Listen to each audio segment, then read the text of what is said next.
नमस्कार, आप देख रहे हैं विस्टा न्यूज। मैं हूं दिवाकर विक्रम सिंह।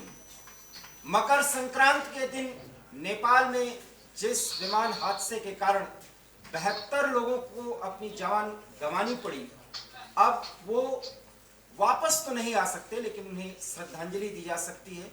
और 5 भारतीय भी इसमें मारे गए हैं, उन्हें श्रद्धांजलि सबसे पहले। और इस दुखद हादसे में जो कुछ भी घटनाक्रम चला उसको हमने आपको पहले ही बता दिया था कि किस तरीके से ये विमान क्रैश हुआ और किन परिस्थितियों में ये क्रैश हुआ। लेकिन ताजा जानकारी ये मिल रही है कि विमान का ब्लैक बॉक्स मिल गया है। ब्लैक बॉक्स मिलने के बाद इस विमान के हादसे के कारणों का सही तरीके से पता लगाया जा सकेगा। हालांकि हाई लेवल मीटिंग के बाद जो जांच कमेटी बैठाई गई है वो पूरे मामले की तहकीकात करेगी, लेकिन इतना जरूर है कि 72 यात्रियों में कोई भी जीवित नहीं बचाया जा सका। विमान कई टुकड़ों में अभी भी जहां पर यह हादसा हुआ है उस दुर्घटना स्थल पर मौजूद है। राहत और बचाव कर्मी अभी भी कोशिशों में लगे हैं कि किसी भी जीवित को पाया जा सके, उन्हें बचाया जा सके। लेकिन इसी बीच जो खबर यह आ रही है कि 5 भारतीय जो मारे गए उसमें उत्तर प्रदेश के गाजीपुर के लोग भी हैं और 4 लोगों के मारे जाने की खबर है। और उस घर में मातम पसरा हुआ है, ये लोग वहां घूमने गए थे। इस पर पूरी जानकारी के लिए बहराइच से हमारे संवाददाता रामजी सोनी जुड़ रहे हैं, जो नेपाल पर ढेर सारे रिपोर्ट्स हमें भेजते रहते हैं। और कई ऐसे करस्पॉन्डेंट हैं जो इस समय पोखरा में मौजूद हैं, बाकायदा रामजी सोनी को पूरी जानकारी दे रहे हैं। बहरहाल रामजी सोनी, लोगों को जानने की जिज्ञासा है कि अभी तक जो भी कारण बताए गए उसमें वो मूल कारण जो सबसे ज्यादा प्रभावी तरीके से जिनकी चर्चा चल रही है वो क्या है, और उनके बारे में कुछ विस्तृत और नई जानकारी जो भी मिली हो वो हमें बताएं।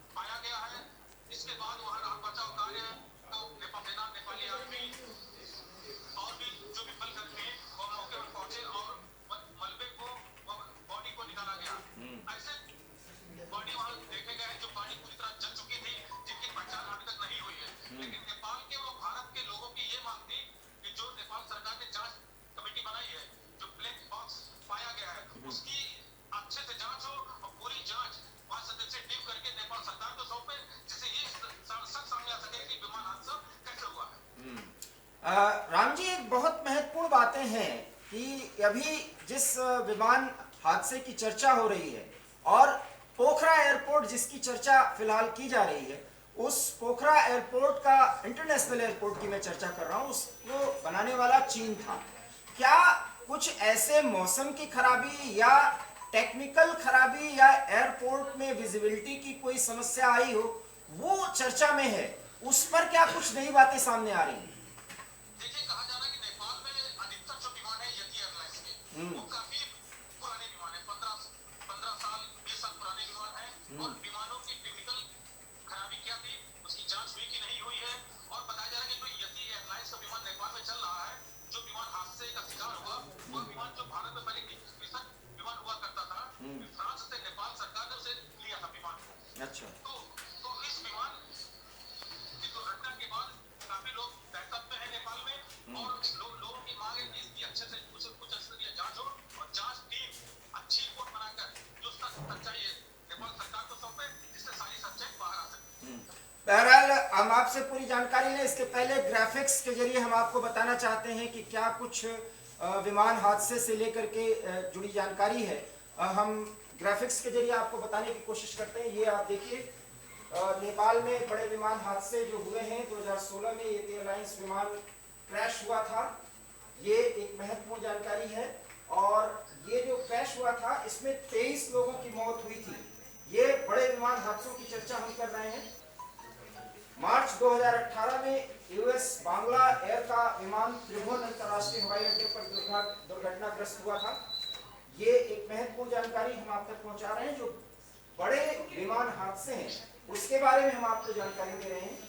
और क्रमवार जानकारी हम आपको बताने की कोशिश कर रहे हैं कि किस तरीके से नेपाल का वो दुर्गम इलाका जहां पर एयरपोर्ट्स बने हुए हैं, हादसे में इसमें 51 लोगों की मौत हुई थी। ये जानकारी है 30 मई 2019 को तारा एयरलाइंस का एक विमान दुर्घटनाग्रस्त हुआ था और इसमें 22 लोगों की मौत हुई थी। ये कुछ महत्वपूर्ण जानकारियां हम आप तक पहुंचा रहे हैं। सीता एयर का विमान सितंबर 2012 में त्रिभुवन अंतर्राष्ट्रीय अड्डे पर उसका वो दुर्घटनाग्रस्त हुआ था और इस दुर्घटना में 19 लोगों की मौत हुई थी। पोखरा से जोमसोम जा रहा एक विमान 14 मई 2012 को जोमसोम हवाई अड्डे के समीप दुर्घटनाग्रस्त हुआ था और इस हादसे में 15 लोगों की मौत हुई थी। ये कुछ महत्वपूर्ण जानकारियां। नेपाल में विमान दुर्घटनाओं में साल 2000 से कम 309 लोग 309 लोग मारे गए हैं और 10 साल में 125 से अधिक मौतें हुई हैं। ये कुछ महत्वपूर्ण डाटा हम आपको ग्राफिक्स के जरिए बताने की कोशिश कर रहे थे और हम आपको बता दें कि इतने हादसों के बाद भी नेपाल सरकार चेती नहीं है। उसके सबसे बड़े कारण है कि वहाँ पर जो दुर्गम इलाका है, एवरेस्ट से भी ऊंची पहाड़ियाँ हैं और इन्हीं पहाड़ियों के मध्य में वहाँ के एयरपोर्ट्स बने हुए हैं, जिस पर कई विशेषज्ञों की जानकारियाँ सामने आई हैं। उसके मुताबिक जो नियम के तहत पूरी तैयारियां की जानी चाहिए और एहतियात बरते जाने चाहिए, वो उसकी कमी देखते हैं और इसके बाद भी नेपाल सरकार उन कमियों को दूर नहीं कर पाई है। थोड़ा सा भी मौसम अगर खराब होता है, चूँकि ये ठंड का मौसम चल रहा है, कोहरा की भी स्थिति है, शीतलहर की भी स्थिति है और नेपाल जैसे दुर्गम पहाड़ी इलाकों में तो बर्फबारी की भी स्थितियां हैं। किस तरीके से ये विमान पोखरा एयरपोर्ट पे उतरने के पहले ही दुर्घटनाग्रस्त हुआ, इसके बारे में ढेर सारे कयास हैं।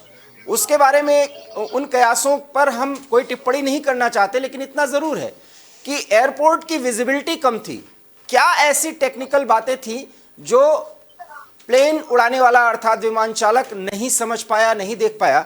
कुछ ऐसे सोशल मीडिया पर वीडियोस भी आ रहे हैं सामने, जिसको बाकायदा एवी स्टार न्यूज़ ने पहले ही दिखा दिया आपको कि कोई व्यक्ति विमान हादसे से कुछ समय पहले, और बताया जा रहा है कि वो भारतीय है, उसने बाकायदा फेसबुक लाइव के जरिए कुछ बातें कही और उसके बाद विमान दुर्घटनाग्रस्त हो गया।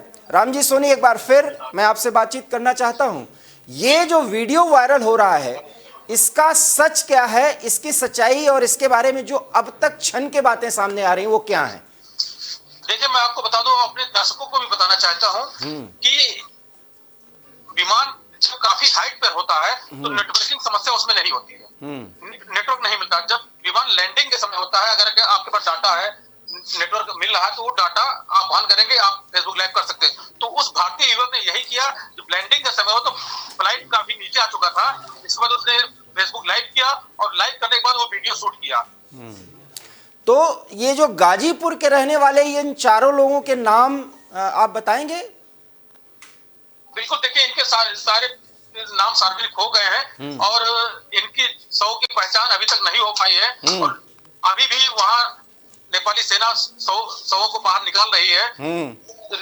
नाम आने के बाद दर्शकों को बताया जाएगा कि और भी कितने नाम उसमें छूट गए हैं एयरलाइंस की तरफ से, वो सार्वजनिक अभी नहीं हुआ है।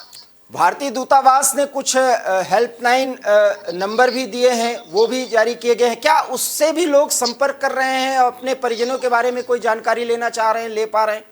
बिल्कुल, मैं आपको बता दूं कि पोखरा एयरपोर्ट पर और काठमांडू एयरपोर्ट पर दोनों जगह काफी संख्या में लोग मौजूद हैं और उन हेल्पलाइनों के जरिए भी लोग संपर्क कर रहे हैं और पता कर रहे हैं कि कैसे हादसा हुआ है और नेपाली सेना और नेपाल सरकार भी इसकी जांच कराने के लिए पूरी टीम गठित की है और जांच कराने के लिए गृह मंत्री ने भी भरसक प्रयास किया है और लोगों को सांत्वना दी है कि मैं इसकी विधिवत पूरी जांच कराकर सच्चाई सामने लाऊंगा। एक जानकारी आई है राम जी, हम अपने मोबाइल में उसको देख करके जानकारी देना चाहेंगे। जो हेल्पलाइन नंबर फिलहाल फ्लैश किया जा रहा है, काठमांडू में दिवाकर शर्मा से दूरभाष पर बात किया जा सकता है। नंबर है 9851110721। एक बार मैं फिर दोहराता हूं, काठमांडू में आप संपर्क कर सकते हैं अगर आप भारतीय हैं और पोखरा एयरपोर्ट पर दुर्घटनाग्रस्त विमान के बारे में कोई भी जानकारी, अपने परिजनों के बारे में जानकारी लेना चाहते हैं तो आप काठमांडू में संपर्क कर सकते हैं। दिवाकर शर्मा नाम दिया गया है और इनका जो दूरभाष नंबर मतलब टेलीफोन नंबर है वो +977 9851 1107021 और पोखरा में लेफ्टिनेंट कर्नल शशांक त्रिपाठी से आप संपर्क कर सकते हैं। उनका नंबर है 9856037699। ये 2 नंबर बाकायदा आप नोट कर चुके होंगे। अगर आप संपर्क करना चाहते हैं तो इन नंबरों पर आप संपर्क कर सकते हैं। और जैसा कि हमारे सहयोगी जो पोखरा एयरपोर्ट पर मौजूद कई अपने सहयोगियों से संपर्क बनाए हुए हैं वो ताज़ा तरीन जानकारी दे रहे हैं। क्या अभी भी राहत और बचाव का काम चल रहा है वहां पर राम जी? बिल्कुल, मैं आपको बता दूं अभी भी राहत बचाव का कार्य यहाँ तेजी से चल रहा है। अभी भी काफी दमकल की गाड़ियां खड़ी हैं क्योंकि आग इतना फैल चुका था प्लेन ब्लास्ट होने के बाद। इस दमकल चूंकि दुर्गम क्षेत्र है, वो पहाड़ियां नीचे काफी नदी है, इसलिए नहीं जा पा रहा था दमकल की गाड़ियां। तो धीरे धीरे दमकल की गाड़ियों को उस स्थान पर पहुंचाया जा रहा है जहां ये हादसा हुआ था। और नेपाली सेना, सशस्त्र पुलिस बल, नेपाली पुलिस, सारे बलकर्मी वहां मौजूद है। राहत बचाव का कार्य अभी भी जारी है। अच्छा, मैं आपसे कुछ सवाल करूं इसके पहले मैं आपसे कहना चाहूंगा कि आप अपने सारी जानकारी दे रहे हैं पोखरा एयरपोर्ट की। रामजी सोनी ताज़ा तरीन जानकारी दे रहे हैं पोखरा एयरपोर्ट के नज़दीक जहां भी ये दुर्घटनाग्रस्त हुआ है विमान, वहां पर अभी भी राहत और बचाव का काम चल रहा है। राम जी, क्या ये राहत और बचाव का काम खराब मौसम के कारण इतना समय लग रहा है? नहीं, बिल्कुल, मैं आपको बता दूं कि देखिए मौसम भी काफी खराब होने के कारण राहत बचाव कार्य अच्छे से नहीं हो पा रहा है। जबकि नेपाल सरकार और नेपाली बचाव दल जितने भी हैं भरसक प्रयास कर रहे हैं कि राहत बचाव कार्य में तेजी लाई जाए। वहीं आसपास के लोग भी राहत बचाव कार्य में लगे हैं, चाहे नेपाली मूल के लोग हों या भारतीय जो वहां पोखरा घूमने गए थे वो भी, ऐसे सारे लोग वहां राहत बचाव के कार्य में लगे हुए हैं। क्या कुछ जानकारी मिल पा रही कि ये जो 4 युवक मारे गए हैं जो गाजीपुर के बताए जा रहे हैं, ये सब भी घूमने गए थे या किसी बिजनेस पर्पस से वहां गए थे? राम जी, नहीं, ऐसी जानकारी मिल रही है कि ये सभी काठमांडू पहले गए, काठमांडू में पशुपतिनाथ का दर्शन किया, इस पोखरा घूमने जा रहे थे। तो हाँ, तभी लैंडिंग के समय ये हादसा हुआ है और सभी लगभग मारे गए हैं। खबर कुछ ऐसी भी थी राम जी कि लैंडिंग के बहुत पहले विमान में आग लगने की कोई सूचना आ गई थी बिल्कुल बिल्कुल, पायलट के पास। बिल्कुल बता दूं, लैंडिंग के पहले ही जब वो भारतीय युवक वीडियो को शूट कर रहा था तभी विमान में अचानक आग लग गई और पायलट उसको कंट्रोल नहीं कर पाया। आग धीरे धीरे बढ़ गई और हादसे का शिकार हो गया। आग लगने के भी कारणों के बारे में कोई जानकारी वहां के सोशल मीडिया पे चल रही हो या वहां के अखबारों में या चैनल्स पर बताई जा रही हो? देखिए सर, अभी आग लगने का कोई कारणों का पता नहीं चला है कि किस कारण से आग लगा हुआ है। ये तो जांच का विषय, जांच होने के बाद सारा मामला साफ होगा कि किन कारणों से इतना बड़ा विमान हादसा हुआ है। अच्छा राम जी, मैं आपसे ये जानना चाहता हूँ क्योंकि आप नेपाल के कई इलाकों में बाकायदा घूमने गए हैं, वहां से आपने रिपोर्टिंग भी की है। क्या आप इसके पहले पोखरा कभी गए हैं? नहीं, मैं पोखरा में गया हूँ, 2-3 बार गया हूँ, लेकिन पोखरा के ऊपर भी काफी हाइट है, वहाँ बर्फबारी हुआ करती है। लेकिन जो पोखरा है उसको एक पोखर ताल बोलते हैं, पोखरा इसीलिए है, उसका नाम पड़ा है। उसके सामने एक बहुत बड़ा पोखर ताल, नेपाली भाषा में कहते हैं उसको। तो उस झील को लोग देखने वहां जाते हैं। अच्छा, संख्या में जाते हैं। अच्छा, जिस नदी की चर्चा हो रही है जहां विमान का मलबा गिरा है, वो नदी किस तरीके से, क्या उसके कारण भी राहत और बचाव के कारण में कुछ देरी हो रही है या मुश्किलें आ रही हैं? बिल्कुल, मैं आपको बता दूं, कारण यही है चूंकि जहां ये विमान हादसा हुआ है उसी के नीचे नदी है। नदी काफी गहरी नदी है और काफी चौड़ी नदी होने के कारण राहत बचाव कार्य में काफी कठिनाइयां हो रही हैं। जबकि नेपाली सेना भरपूर प्रयास कर रही है, नेपाली अर्धसैनिक बल भरपूर प्रयास कर रहे हैं और जो वहाँ की जनता है, नेपाली जनता, वो भी भरपूर प्रयास करे कि राहत बचाव कार्य में तेजी लाई जाए। और खैर मलबे को तो धीरे धीरे हटाया जा रहा है और विमान के अंदर से जो बॉडी सब जल गई है उनको भी बॉडी को निकाल कर पहुंचाया जा रहा है, जिसकी काफी गहरा होने के कारण ये दिक्कतें पैदा हो रही है। क्या नेपाल सरकार की तरफ से मारे गए लोगों के प्रति कोई घोषणा हुई हो, उनके परिवारों को कोई आर्थिक सहायता या इस तरह की कोई घोषणा? नहीं, मैं आपको बताऊं कि नेपाल सरकार की तरफ से अभी आर्थिक सहायता की कोई घोषणा नहीं हुई, लेकिन आज राष्ट्रीय शोक जरूर घोषित किया था नेपाल सरकार ने। जितने भी सरकारी संस्था थे, सारे सरकारी संस्था नेपाल में बंद थे और एक दिन का राष्ट्रीय शोक नेपाल सरकार की तरफ से घोषित किया। प्राइम मिनिस्टर प्रचंड के मूवमेंट की भी सूचना थी दुर्घटना के तत्काल बाद, वो मीटिंग भी लिए, उसके बाद क्या वो दुर्घटना स्थल पर कोई बड़ा उनका मंत्री या वो स्वयं जाने वाले हैं या जाएंगे, कुछ ऐसी खबर? नहीं, अभी तो इसलिए नहीं गए।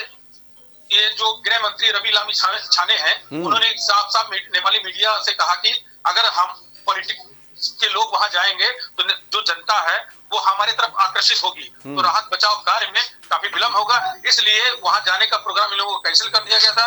राहत बचाव कार्य खत्म होने के बाद ये गृह मंत्री और प्रधानमंत्री दोनों वहां जाएंगे। राम जी सोनी, एक बहुत महत्वपूर्ण सवाल है। एक टूरिज्म का हब है, टूरिस्ट डेस्टिनेशन है, और उसके बाद भी एक बड़ा सवाल है कि पोखरा एक महत्वपूर्ण टूरिस्ट स्थल है।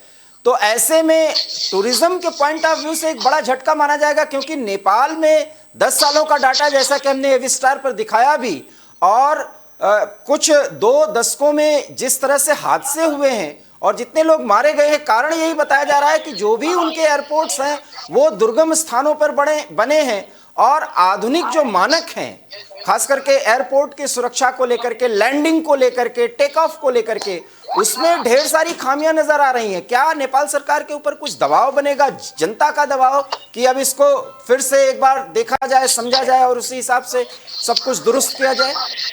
बिल्कुल, मैं आपको बता देना चाहता हूं कि जो भी एयरपोर्ट लाया जाए जिससे पर्यटक भी अच्छे से सफर कर सके और उनके साथ कोई दुर्घटना ना हो। चलिए राम जी सोनी, आप पूरी खबर पर नजर रखिएगा, समय समय पर जानकारी देते रहिएगा।